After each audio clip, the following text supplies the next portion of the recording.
Hello, Chinook fans. My name is Matt Menzl. I'm being joined by a former Lakeshore Chinook and now Tampa Bay Ray. He was with the Chinooks back in 2015, that being Luke Raley. Luke, thanks for your time. And I want to test your memory a little bit going back to 2015. And what do you remember about becoming a Lakeshore Chinook? How did you become a Lakeshore Chinook?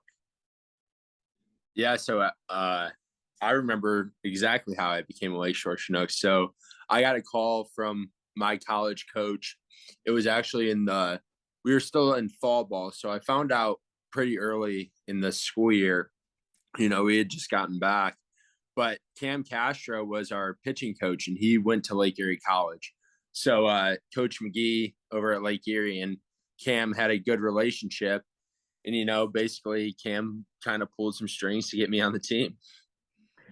Did you know anything about Mequon, Wisconsin, or the Milwaukee area? No, I didn't know anything, to be honest.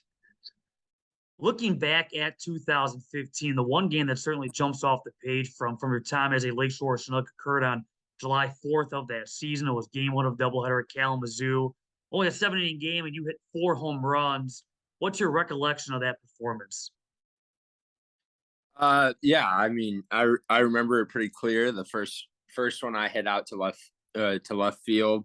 Thought it might not have gotten out, maybe have bounced over the wall for a ground rule double. So I stopped at second base until the umpire told me that it was a home run. I remember that, and I remember in my third at bat, I grounded out to second. And the reason I remember that was after the game, my parents were there, and I remember walking up to my mom and said, "Oh, I shouldn't have missed that pitch in my third at bat."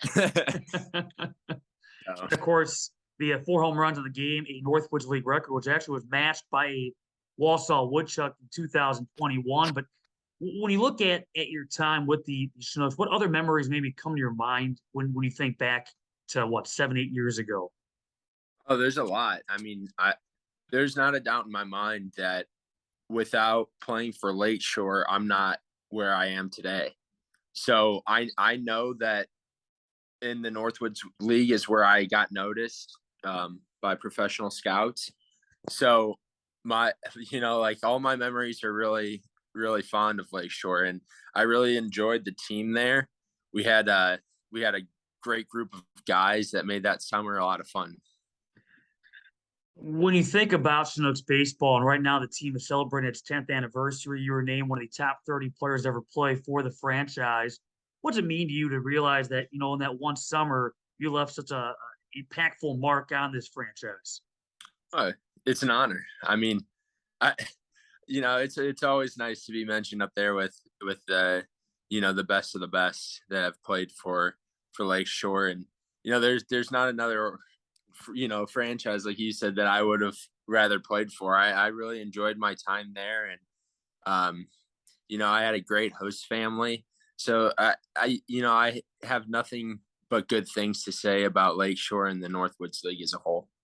And even as we speak, you still own the franchise records, number of categories, including 14 home runs in the season, plus the 55 RBIs.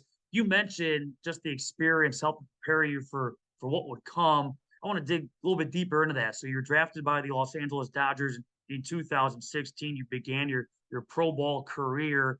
How did that Northwoods League experience maybe mentally prepare you for the grind of that minor league journey? Yeah, most certainly did. It's a you play every day there. I mean, there's no breaks in the Northwoods League, so there's a lot of traveling, and yeah, it is run just like pro ball. So that's what you have to expect when you go to the next level. So it definitely prepares you, or it at least gives you a taste of what it's going to be like at the next level. You look at your minor league journey and what a journey it was. At one point, you were traded from the Dodgers to the Twins, back to the Dodgers. You had COVID on top of that, so there was no minor league season back in 2020. On top of the fact you battled some injury, what was the most challenging aspect of those years as you try to work your way up to the show? I think all of it, honestly, it has been, a frustrating time from 2019 to 2021 was really frustrating for me. So I started off playing well in 2019. I was in AAA with the Twins. I slid into second base and dislocated a tendon in my ankle, Mm. which caused me to get season-ending ankle surgery. So missed the rest of 2019, and I think I did that in the middle of May. So it was like a month and a half into the year. Missed the rest of 2019. Then in spring training of 2020, I was traded back to the Dodgers. Then COVID hit, and we didn't have a season in 2020. Now I was lucky enough to be at the alt site and be able to be with the Dodgers on like the taxi squad as we went to the playoffs and went through the World Series and all of that.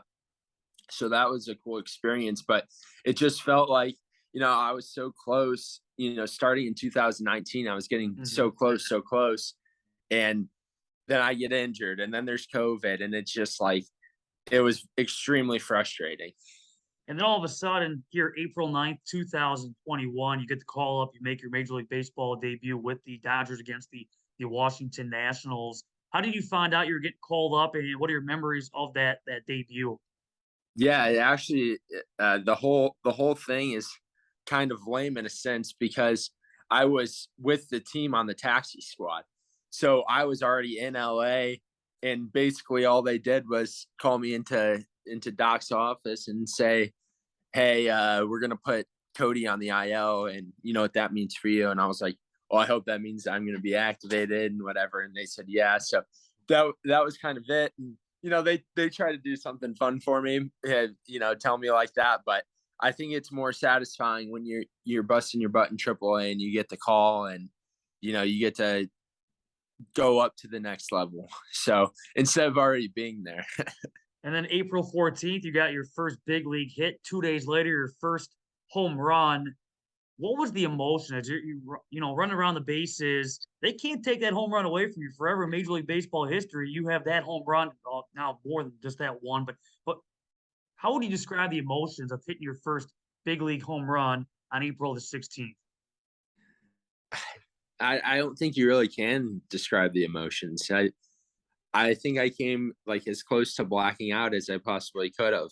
So I just remember hitting the ball. It's kind of a hung slider, hit it to right center. And, we were in San Diego where sometimes when the water or later at night, there's a marine layer that rolls in and kind of keeps the ball in the yard. So I was busting butt because I wanted to make sure that I at least got a double or possibly a triple out of it if it didn't get out. And I saw it leave, and I was already about halfway to second. So I just kept running hard and flew around the bases and was done in about 5 seconds. So, there wasn't too much to remember.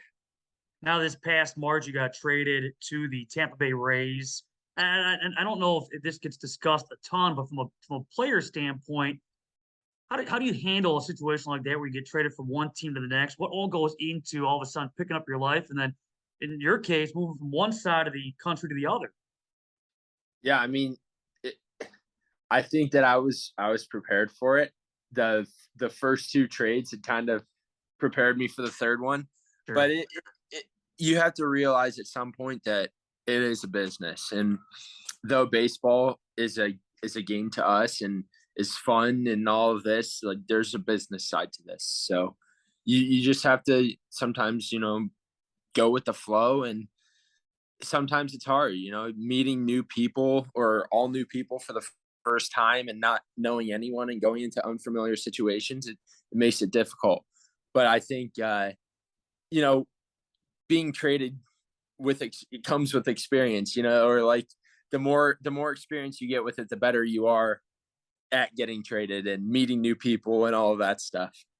You got promoted to the Rays in June.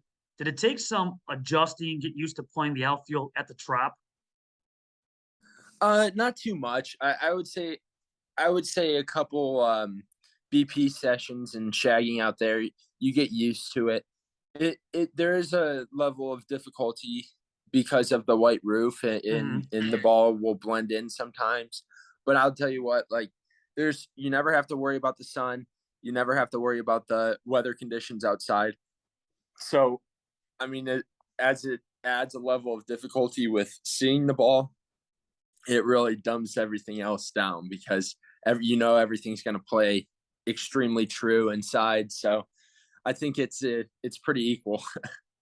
Full disclosure, as we tape this interview, you're actually in Milwaukee, Wisconsin.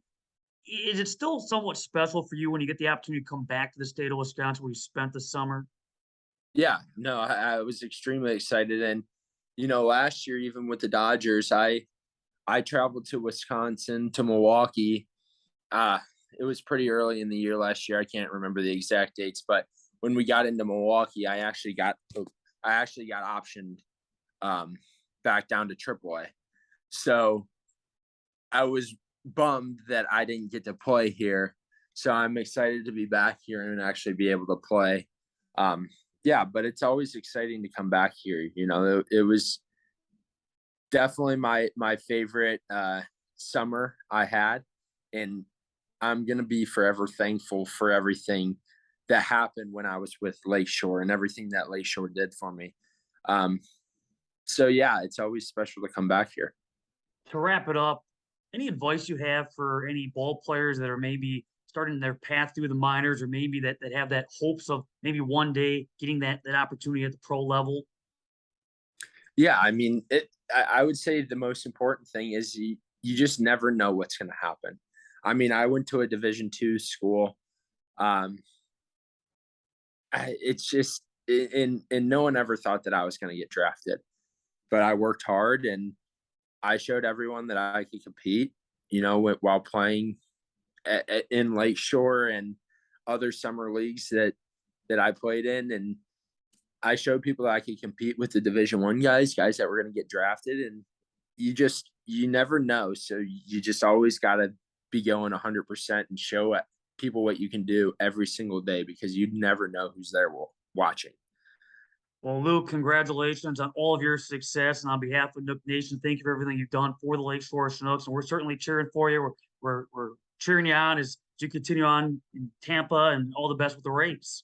Yeah, I appreciate it. Thank you.